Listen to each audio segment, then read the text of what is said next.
อันนี้แม่นตู้กดน้ำเด้อพวกเจ้าเนี่ยแม่นบ้าน แมน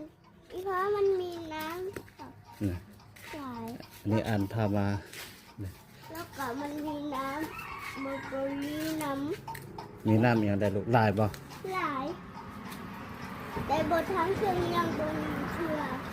ฮะ แล้วยังบนทั้งเครื่องเนี่ยมันยังบนมีเชือกแต่เขายังบ่เอาเลย ว่าทางเธอยังเป่าอยู่พอบ่เห็นหุ่งเลยบ่มีเสียงเพลงดังเนาะ บอกบอกกระเจ้าบ่ได้เอา บ่ได้ใส่เสียงเพลงนี่อันนะอันตื่นแต่เช้ามาน้ำพอไปอัน อีพอไปกินกาแฟ จ้ะอันนี้ตอน5 โมงยังบ่ทันได้เครื่องตอนนี้ไปข้ามทาง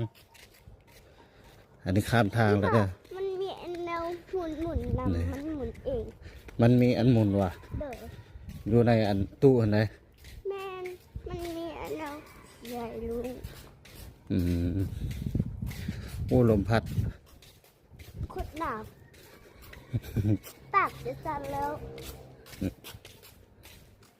นั่นนานไปบายบายอัน บาย ข้ามทาง อันนี้ตื่นแต่เช้าเนาะ เด้อแต่ยังบ่เสา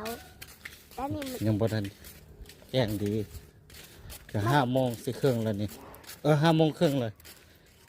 บ่แม่นสิเครื่อง5 โมงครึ่งเลยบายบาย